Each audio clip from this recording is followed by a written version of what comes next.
Hello students, most welcome in math wreath academy. तो हम लोग डिफरेंशियल कैलकुलस का पेपर पढ़ रहे हैं, तो उसी लेक्चर सीरीज में हम लोग आगे बढ़ेंगे। लास्ट क्लास में हमने कॉन्टिन्यूअस के ऊपर कुछ रिजल्ट्स, कुछ प्रॉपर्टीज लिखा था कि कॉन्टिन्यूअस फंक्शंस की क्या प्रॉपर्टीज होती हैं, और अब डिफिनीशन को हमने बहुत अच्छे से सीख लिया है। अब उन्हीं डिफिनीशंस का यूज करके हम कुछ रिजल्ट्स प्रूव करेंगे, कुछ थ्योरम्स प्रूव करेंगे। तो आज हम दो इंपॉर्टेंट थ्योरम्स कराने वाले हैं जो कि आपके एग्जाम्स में भी पूछा जाता है। तो आइए जरा देखते हैं कि ये थ्योरम्स का हम प्रूफ्स कैसे लिखते हैं, कैसे मेथोडोलॉजी यूज करते हैं, कैसे हम डिफिनीशंस का यूज करते हैं। ये बहुत सारी चीजें हम इस लेक्चर में सीखने वाले हैं। और बहुत इंपॉर्टेंट होता है ये चीज सीखना कि थ्योरम का प्रूफ कैसे लिखते हैं। That is most important thing in a mathematics, कि कोई रिजल्ट है उसका प्रूफ कैसे लिखते हैं। ओके, तो लेट अस सी कि फर्स्ट थ्योरम हमारे पास क्या कहती है। The necessary and sufficient condition for the function fx to be continuous at x is equals to a is that for a given epsilon positive there exists delta positive such that mod of fx1 minus fx2 is less than epsilon when x1 x2 belongs to the open interval a minus delta and a plus delta. Okay, so they are saying if whenever this x1 x2 we are choosing from this interval a minus delta and a plus delta, the difference between modulus of the difference between the values of the function at x1 and x2 will be always lesser than to the epsilon. So for every epsilon we have a delta that fulfill this condition, and this condition is your necessary and sufficient. If the function is continuous at point x equals to a, this condition definitely will hold. अगर हमारे पास और अगर ये condition hold करती है, the function will be continuous at that point. Okay, so this is the we are going to prove कि ये result हमारे पास नेसेसरी है एंड सफिशिएंट है। तो फर्स्ट स्टेप में हम लोग नेसेसरी प्रूव करेंगे। नेसेसरी मतलब कि अगर फंक्शन हमारे पास कॉन्टिन्यूअस है तो this condition will be there, वहां पर कंडीशन होल्ड ही करेगी। हर एक एप्सिलॉन के लिए हमको एक डेल्टा मिल जाएगा दैट फुलफिल द कंडीशन। अगर हम अब जब हम सफिशिएंट की बात करते हैं, इट मींस दैट कि if this condition we have, एक कंडीशन हमारे पास है, हम देख पा रहे हैं कि हर एक एप्सिलॉन के लिए हमको एक डेल्टा मिल जा रहा है जो इस कंडीशन को फुलफिल कर रहा है, तो वो फंक्शन हमारा कैसा होगा, कॉन्टिन्यूअस होगा। ठीक है, तो ये रिजल्ट बहुत इंपॉर्टेंट है और बहुत ये हम डिफिनीशन का यूज करके हम इसको प्रूव करेंगे। आइए देखते हैं कैसे प्रूव करेंगे। तो लेट अस सी। तो सबसे पहले हम नेसेसरी कंडीशन देख लेते हैं कि ये कंडीशन इज नेसेसरी। जब हमारे पास नेसेसरी एंड सफिशिएंट लिखा हो किसी कंडीशन के अंदर, तो बहुत इंपॉर्टेंट कंडीशन होती है, बिकॉज उस कंडीशन को हम यूज करके हम एज ए डिफिनीशन भी समटाइम्स उसे यूज कर सकते हैं कि वो कंटिन्यूअस फंक्शन है या नहीं, या कोई अनदर अगर थ्योरम है, मान लो किसी अदर रिजल्ट के ऊपर बेस्ड है और नेसेसरी एंड सफिशिएंट का कहीं रिजल्ट है या थ्योरम है, तो that is most important theorem. Okay, तो लेट अस सी। पहले तो हम देख लेते हैं कि condition is necessary. It means that if function is continuous at x equals to a, then this condition mod of fx1 minus fx2 is less than epsilon when x1 x2 belongs to a minus delta and a plus delta. Okay, so let us see the condition. So we just write here, I'm going to prove the condition is necessary.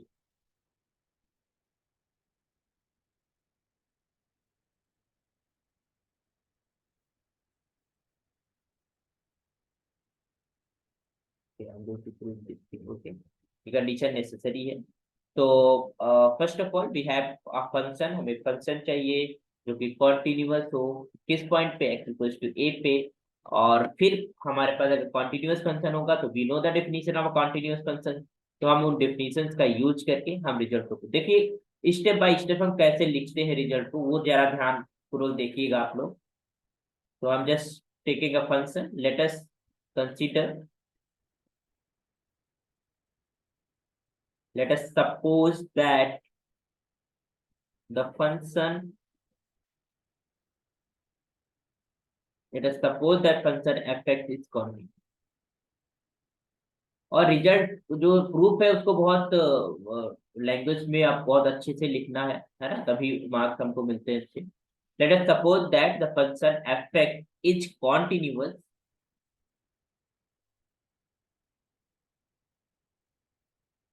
Continuous at X is equal to point था जिसपे वो continuous है। तो अब अगर continuous function है तो definition से हमें पता है कि for every epsilon we have a delta such that mod of fx minus fa is less than epsilon whenever this mod of x minus a is less than delta। ये definition है हमारे पास, जो second definition हमने पढ़ा था Cauchy definition है ना, उसका हम यहाँ पर इस्तेमाल कर सकते हैं। तो then by definition you can just से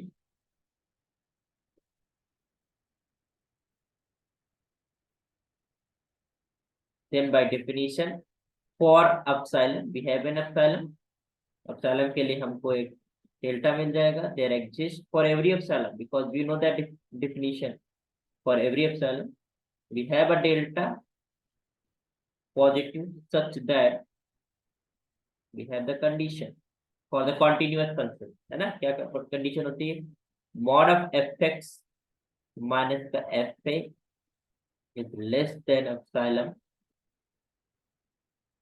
where when mod of x minus a is less than delta। okay, so we have this condition।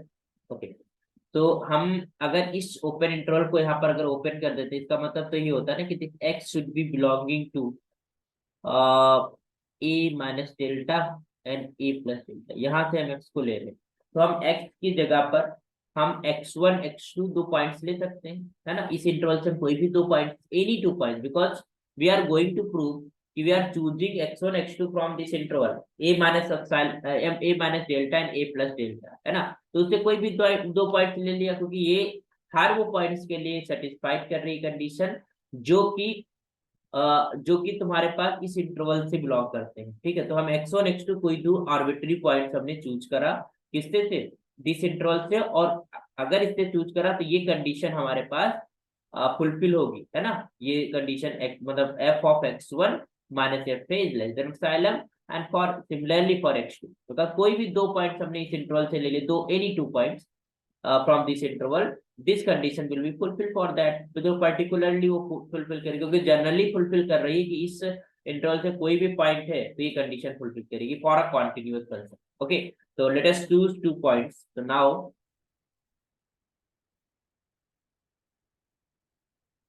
if I'm just taking x1 and x2, बहुत अच्छे से समझिएगा, x2 belongs to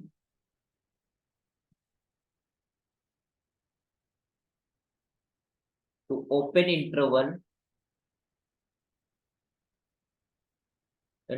a minus delta and a plus। okay, so we have the condition, हम लिख सकते हैं क्या condition हमारे पास, we can just write here this is mod of fx1 minus f a is less than epsilon and this is mod of fx2 minus f a is less than epsilon। okay, so now what we are going to prove, this mod of fx1 minus fx2 is less than epsilon। okay, so we have like this, so again we can say if I'm just taking mod of fx1 minus mod of fx2, तो you can just एक चीज कर सकते हैं इसके अंदर, हम x1 यहाँ पर fx1 तो था ही हमारे पास है ना, हम इसमें सब्ट्रैक्ट कर दिया क्या f पे। ठीक है, और बिकॉज हमने इसको सब्ट्रैक्ट करा तो ऐड भी करना पड़ेगा, हम अपनी तरफ से हमने ऐड करा और सब्ट्रैक्ट कर दिया है ना, माइनस ऑफ fx।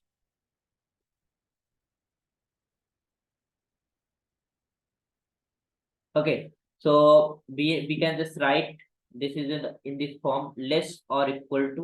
अब मॉडुलस को खोल देते हैं दो दो दो टर्म्स को लेकर, इन दो टर्म्स को लेकर, तो इस तरीके से कि मॉडुलस को ओपन कर देते हैं ना, तो दिस विल बी लेस और equal to mod of fx1 minus का fa plus mod of fa minus fx2। एक बहुत इंपॉर्टेंट चीज है कि यहाँ पर से हमारे पास एफ ए पहले है, एफ एक्स टू क्योंकि मॉड्यूलस लगा हुआ है, तो F X two minus F A भी आप लिख सकते हैं। यू कैन राइट नेगेटिव आप बाहर ले सकते हैं मॉड्यूलस के अंदर, तो you can just right this is also F X one, तो है ही है तुम्हारे पास, माइनस एफ ए लिखा ही हुआ है, but if you are just writing here this is F X two, that is also okay.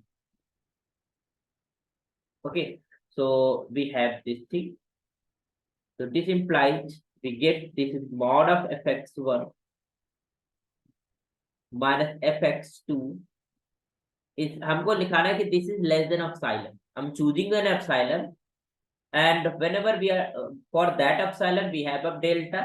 तो delta तो हमें मिल गया, so you can just say this is less or equal to f of x1 minus का fa plus का mod of fx2 minus का fa।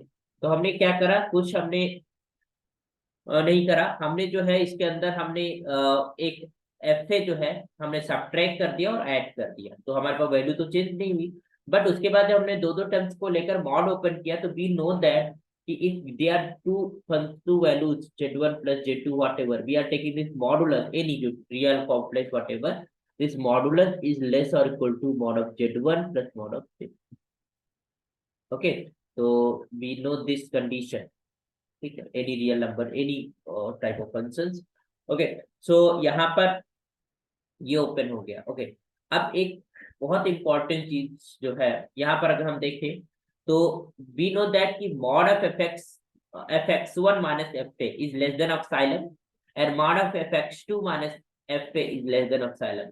तो अगर हम की greater value as epsilon use कर ले तो this will be lesser than and plus lesser, है ना। हमने क्या करा, क्योंकि जो ग्रेटर वैल्यू है मैक्सिमम जो supremum of this modulus F of x one minus F A will be epsilon, ये एप्सिलॉन होगा, तो एप्सिलॉन हमने यहाँ पर पुट करा, इसका भी सुप्रीमम यूज करा, यस लेस देन, तो ये जो क्वांटिटी जो है epsilon plus epsilon this is more than to this, इससे ज्यादा हो जाएगी। अच्छा, एक चीज और ध्यानपूर्वक समझना, हम अपने प्रूफ के लिए, हालांकि हम टू एप्सिलॉन आ गया उसको भी हम एज एक एप्सिलॉन ले सकते थे, बट हम अपने प्रूव करने के लिए क्योंकि हमने एक एप्सिलॉन चूज करा, ठीक है, तो एप्सिलॉन चूज करा तो एप्सिलॉन बाई 2 भी एक पॉजिटिव नंबर होगी। उस एप्सिलॉन बाई 2 के लिए, क्योंकि हमारे पास दो एप्सिलॉन है और उसको हमें एप्सिलॉन बनाना है, हमें अपनी कंडीशन को प्रूव करना है, क्योंकि हमारे पास एक एप्सिलॉन है, उस एप्सिलॉन के लिए हमें डेल्टा फाइंड करना है जो इस कंडीशन को फुलफिल करता हो। ठीक है, तो हमने करा क्या, क्योंकि हम पहले यहाँ पर एप्सिलॉन बाई 2 नहीं ली, तो हमें नहीं पता था कि हमें कितने की जरूरत पड़ेगी, तो हमने क्या करा कि यहाँ पर एप्सिलॉन हमने लिया, उस एप्सिलॉन को 2 से डिवाइड करा तो वी हैव एप्सिलॉन बाई 2, इस एप्सिलॉन बाई 2 के लिए हमको डेल्टा मिल गया। ओके, यही डेल्टा हमारे पास एप्सिलॉन के लिए काम कर जाएगा। ओके, तो यहाँ पर एप्सिलॉन बाई 2, तो we can just put this is epsilon by 2, this will be also epsilon by 2। अब इन दोनों को हम सम अप कर देते हैं तो वी विल गेट एप्सिलॉन।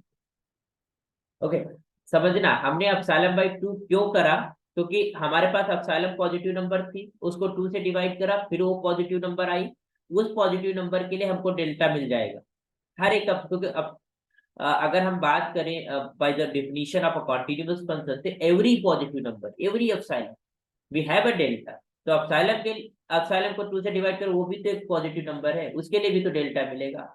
तो हमने करा क्या कि हमको एक एप्सिलॉन लेके चले और उस एप्सिलॉन के लिए हमको कंडीशन ये वाली दिखानी थी, mod of fx1 minus fx2 is less than epsilon whenever this x1 and x2 is belonging to the interval a minus delta and a plus delta, ये हमको प्रूव करना था। तो हमको इस एप्सिलॉन के लिए एक डेल्टा फाइंड करना था, है ना। तो हमने वी नो दैट कि हमारे पास डेफिनेशन है बाय द क्वांटिटी फंक्शन, तो हमने क्या करा कि एप्सिलॉन को एप्सिलॉन बाई 2 लिख दिया, वो इसलिए ताकि हम अपने रिजल्ट को आसानी से प्रूव कर सके। बाकी कोई हार्ड एंड फास्ट रूल नहीं है कि आपको एप्सिलॉन बाई 2 ही लेना है, अगर एप्सिलॉन ले तब भी epsilon plus epsilon something positive number भी है, ठीक है, तो उससे डिवाइड करा तो एप्सिलॉन बाई 2 हो गया और उस एप्सिलॉन बाई 2 के लिए हमको डेल्टा मिल गया। अब वो डेल्टा फॉलो करेगा और कंडीशन, ठीक है, तो this fx1 minus fa is less than epsilon by 2, fx2 minus fa is less than epsilon by 2, ठीक है। तो ये चीज ध्यान रखना कि हमें जहां पर जरूरत के हिसाब से हम एप्सिलॉन को एडजस्ट कर लेते हैं एज एप्सिलॉन बाई 2। ये दिमाग में रखे हम एप्सिलॉन लेके चले थे तो epsilon by 2, no, we are talking about for every positive number, for every positive epsilon we have a delta.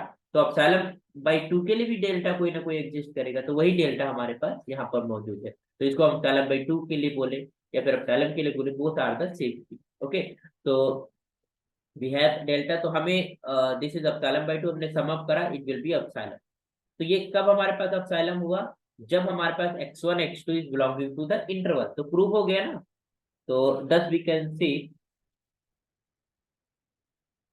thus this f of x1 minus f of x2 is less than epsilon when this is x1 x2 belongs to the interval। हमने x1 x2 कहाँ से लिया था, a minus delta a plus delta, उस interval से दोनों हमने x1 x2 choose करा था, क्योंकि कॉन्टिन्यूअस फंक्शन था, तो एवरी x के लिए वहां पर होल्ड कर रहा था वो कंडीशन, है ना। तो x1 x2 belongs to open,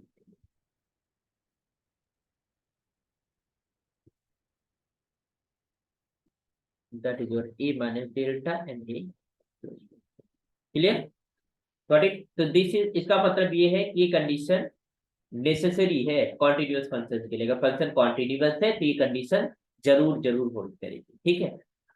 अगर आपने पहले से प्रूव कर रखा है, आपको पता है, ठीक है, कि हमारे पास हमें आगे एप्सिलॉन बाई 2 की जरूरत पड़ेगी, तो आप शुरुआत से ही एप्सिलॉन बाई 2 लिख के आप अपने प्रोसीजर, अपने प्रोसेस को आगे बढ़ा सकते हैं। लेकिन अगर आपको नहीं पता तो यू कैन जस्ट गो, आप चीजों को करते जाइए, और फिर जो जरूरत है जिसके अकॉर्डिंग, उसके अकॉर्डिंग हम एप्सिलॉन को एप्सिलॉन बाई 2, एप्सिलॉन बाई 3 तरीके से हम बदल लेंगे। ओके, चलिए, तो ये चीज फर्स्ट पार्ट तो प्रूव हो गया। Next part is the condition is sufficient, मतलब अगर हमारे पास कोई ऐसी कंडीशन होल्ड कर रही है तो it is sufficient for function to be continuous. Okay, तो let us see second part, conversely I can see the condition is sufficient,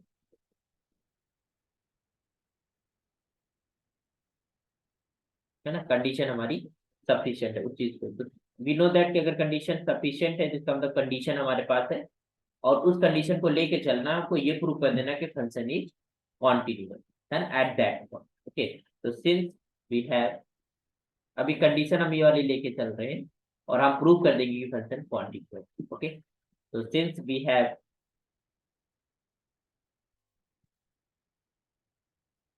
mod of fx1 minus f of x2 is less than epsilon for every x1 x2 belongs to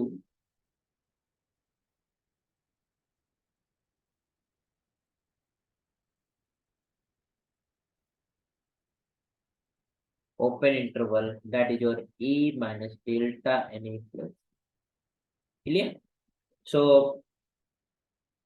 तो हम one by one हम कर रहे थे, x1 को x मान लेते हैं और x2 को a मान लेते हैं, क्योंकि ये x1 कोई भी जनरल पॉइंट है, because x1 x2 are the arbitrary point. तो हम थ्रू आउट इंटरवल हम ट्रेवल कर सकते हैं, x1 को भी हम ट्रेवल करा सकते हैं, x2 भी को भी ट्रेवल करा सकते हैं। तो हमने करा क्या, क्योंकि उस इंटरवल के अंदर a तो मौजूद ही है ना, तो x2 को तो फिक्स कर दो। x2 को हमने क्या कर दिया कि वो a है ना, और x1 को दौड़ा दिया थ्रू आउट इंटरवल, हमने मूव करा दिया, हम उस इंटरवल की सारी वैल्यूज को x1 पुट कर रहे हैं, तो जनरल वैल्यू हो गई। तो we can just take here similarly which is similarly you can just take, समझना बात को कि x1 x2 आर्बिट्री है, कोई भी पॉइंट्स हो सकते हैं उस इंटरवल के। तो हमने क्या करा कि x2 को फिक्स करा, x2 इक्वल टू a रख लिया, और x1 को हमने x रख दिया, x का मतलब उस इंटरवल की सारी वैल्यू। तो जनरल कंडीशन हमारे पास होल्ड हो गई है ना, you can just say here therefore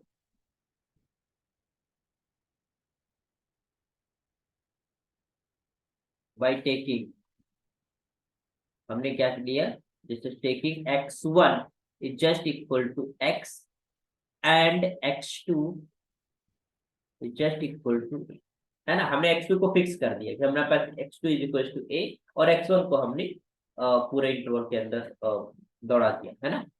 x2 को x1 को जनरल बना दी and for epsilon positive we have delta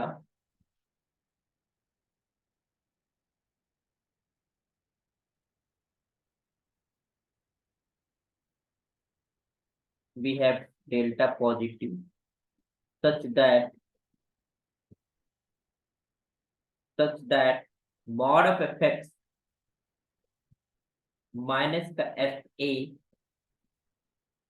is less than epsilon. और क्योंकि हम x1 कहाँ से ले रहे थे, उस इंटरवल से ले रहे थे, है ना, when because we are just taking this x1 from the interval and this is our x is belonging to a minus delta and a plus delta, वो इसी से आएगा और ये कंडीशन होल्ड करेगी।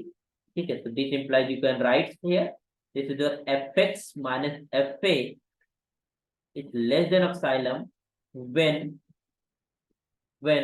this mod of x minus a is less than delta। ठीक है, it prove है ना, यही तो कॉन्टिन्यूअस की डेफिनेशन होती है कि for every epsilon we have a delta that will be mod of fx minus fa is less than epsilon whenever mod of x minus a is less than delta। okay, proof, so you can just say hence fx is continuous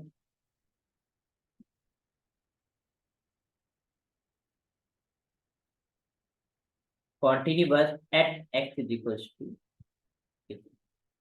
okay, तो I hope so कि समझ में आया होगा कि कैसे हमें proof के लिखना। तो हमने ये देख लिया कि this condition is sufficient for the continuity and it is also necessary. Okay, so this is necessary and sufficient condition। next theorem I am going to prove। ये थ्योरम हमारी कंप्लीट हो गई, इसका प्रूफ।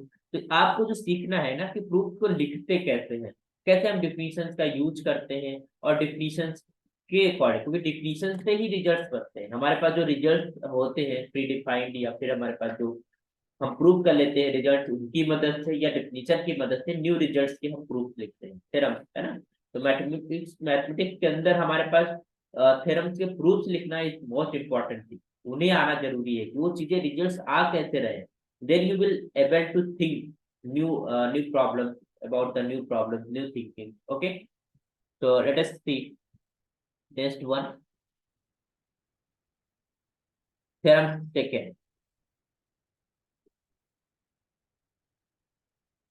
okay, तो ये क्या कहते हैं, if the function fx continuous at any point x equals to, then its modulus function is also continuous। Mod of the function is again will be the continuous। So we are just saying if a function fx is continuous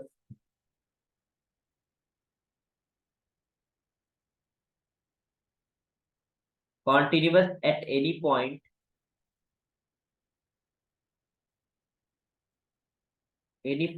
x is equals to a, then mod of fx is also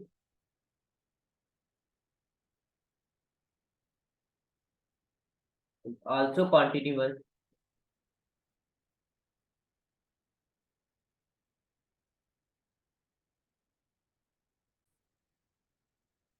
is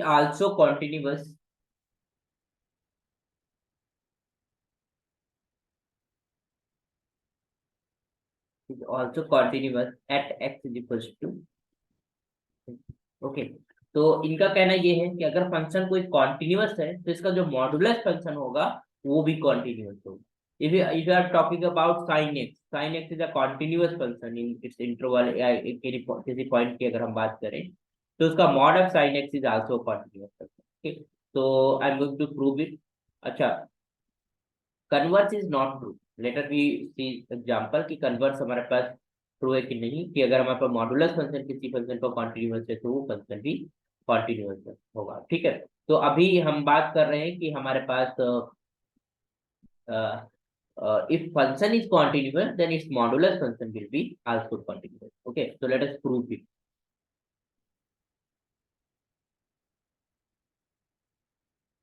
तो if I am just taking, क्योंकि function हमने continuous लेना है, तो if since F is a continuous function, so it fulfill the condition, fulfill the definition of a continuity. So since f(x) is continuous,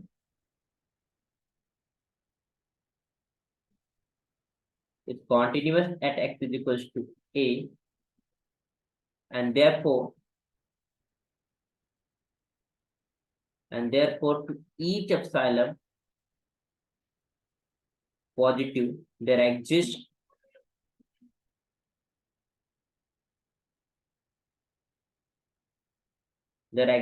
delta positive such that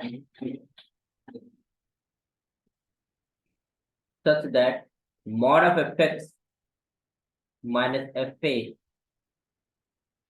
is less than epsilon when mod of x minus a is less than, है ना, for every epsilon we have a delta which fulfill the condition for the continuity, है ना, mod of fx minus fa is less than delta epsilon when mod of x minus a is less than delta.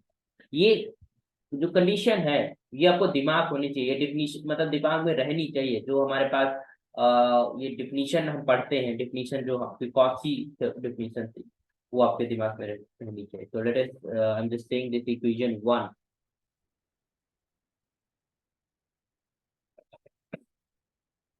तो also we know एक modulus का एक result होता है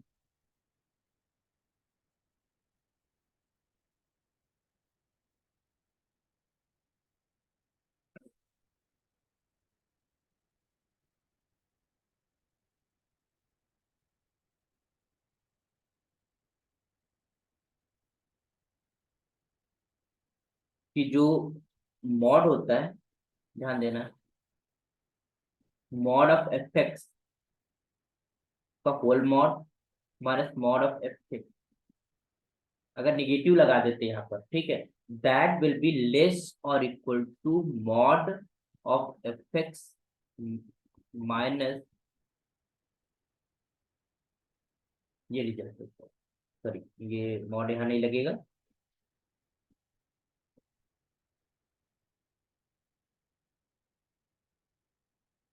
okay. तो mod of F x एक रिजल्ट होता है कि mod of x1 minus x2 is is uh, is greater or equal to mod of x1 minus mod of x, ठीक, इट वाज द रिजल्ट। ठीक है, तो ये रिजल्ट हमारे पास था कि कोई भी दो वैल्यूज अगर निगेटिव लगा हुआ है उनके बीच में और आप उसका मॉड ब्रेक करते हैं निगेटिव के साथ, वट एवर, अगर पॉजिटिव भी है तब भी उस केस में ये वैल्यू हमारे पास लेसर रहेगी then to.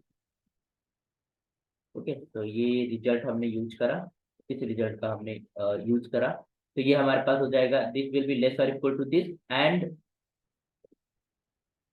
This will be lesser than this epsilon is given from 1, है ना, 1 से हम इसको लेस देन एप्सिलॉन कह सकते हैं, तो कि ये हमारे पास गिवन ही है कि mod of F X minus F A is less than epsilon.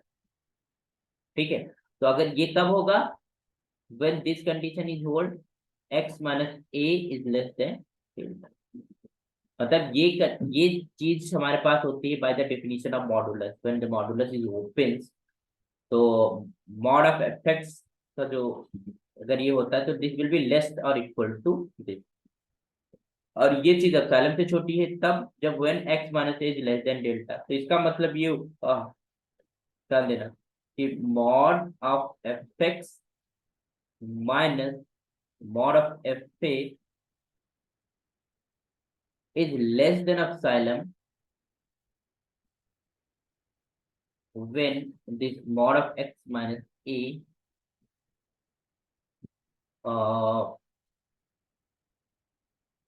less than delta, ठीक है, और this thing implies, ठीक है, this thing implies कि दो अगर ये mod is less than epsilon है तो you can just say here this is mod of fx minus mod of fa का whole mod अगर हम ले लेते हैं, we can just say this is less than epsilon when this mod of x minus a is less than, okay। Okay और नॉट। Okay तो this is the definition of the continuous function, है ना। ये तो continuous for every epsilon we have a delta that fulfil the condition, so this implies, so this implies by definition mod of fx is continuous.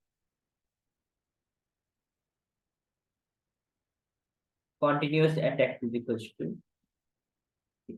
Clear. तो यहाँ पर जो main result जो हमारा यूज हुआ है ये वाला,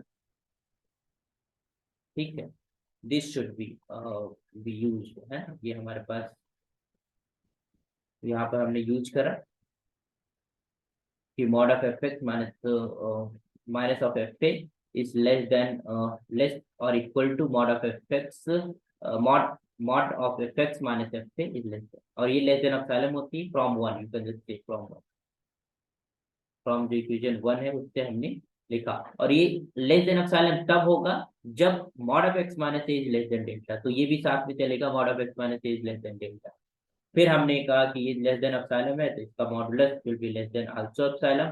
तो इस यही हमारे पास डेफिनेशन होती है कॉन्टिन्यूटी फंक्शन की, तो हमारे पास प्रूफ हो गया। तो इसका मतलब है कि अगर कोई कॉन्टिन्यूअस फंक्शन है और उसका कोई कहीं मॉडुलस लिखा हुआ है तो वो फंक्शन हमारे पास तुम्हारे पास क्या होता है, मॉडुलस फंक्शन भी कॉन्टिन्यूअस होता है। बट अगर मॉडुलस किसी फंक्शन का कॉन्टिन्यूअस है तो क्या कह पाएंगे कि वो कॉन्टिन्यूअस फंक्शन है? No. Let us see an example, है ना। तो कन्वर्सली अगर आप देखते हैं तो कन्वर्सली इज नॉट ट्रू, कि अगर कोई फंक्शन है, हमें नहीं पता वो फंक्शन कॉन्टिन्यूअस है व्हाटएवर, बट उसका मॉडुलस फंक्शन कॉन्टिन्यूअस, तो हम नहीं कह सकते कि वो फंक्शन कॉन्टिन्यूअस रहा होगा। बट अगर फंक्शन कॉन्टिन्यूअस है तो उसका modulus function definitely continuous function. Okay, तो let us see converse. Converse is not true. It is not noted. It is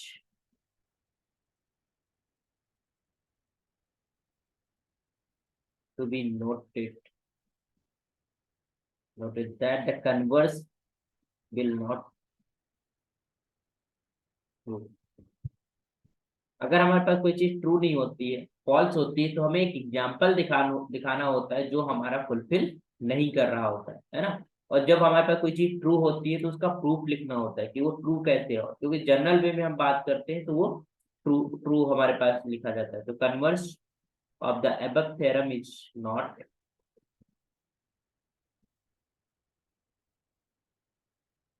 theorem need not to be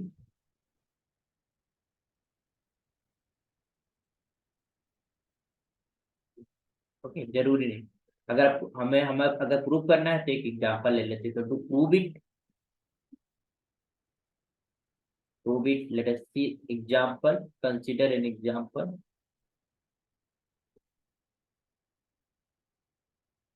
consider the function that is your fx defined by if fx is just equal to minus of 1, if x is less than a, और it will be positive ले लेते हैं, if x is greater और equal to. तो अगर हम इसे modulus function ले लेते हैं, इसका मॉड ले लेते हैं, तो limit when x tending to a mod of fx, अब x निगेटिव लो चाहे पॉजिटिव लो हमेशा वन ही रहेगा और फंक्शन की वैल्यू भी वन। बट जब हम लिमिट की बात करेंगे इस फंक्शन की तो एग्जिस्ट नहीं करेगी, तो इसका मतलब फंक्शन इटसेल्फ कॉन्टिन्यूअस नहीं है बट उसका मॉडुलस फंक्शन कॉन्टिन्यूअस है। वेरी रियर, ये तो कॉन्टिन्यूअस हो गया ना, कि दिस इंप्लाइज कि mod of fx is continuous.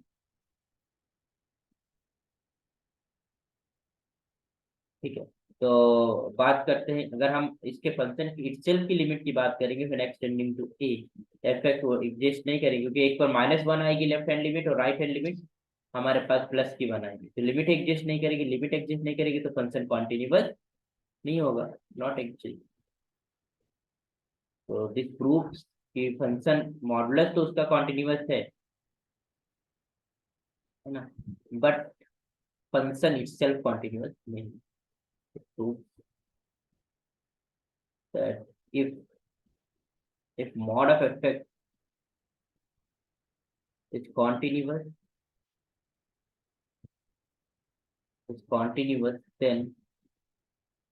then fx is need not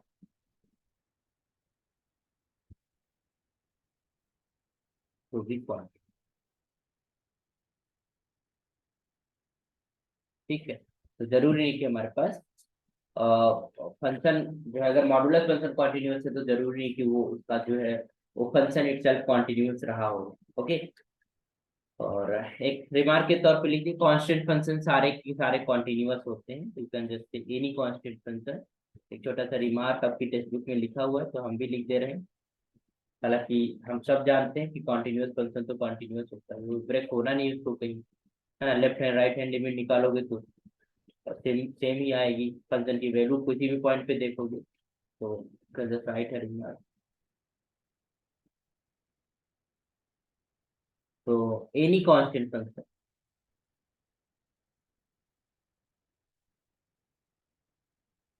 constant function is continuous.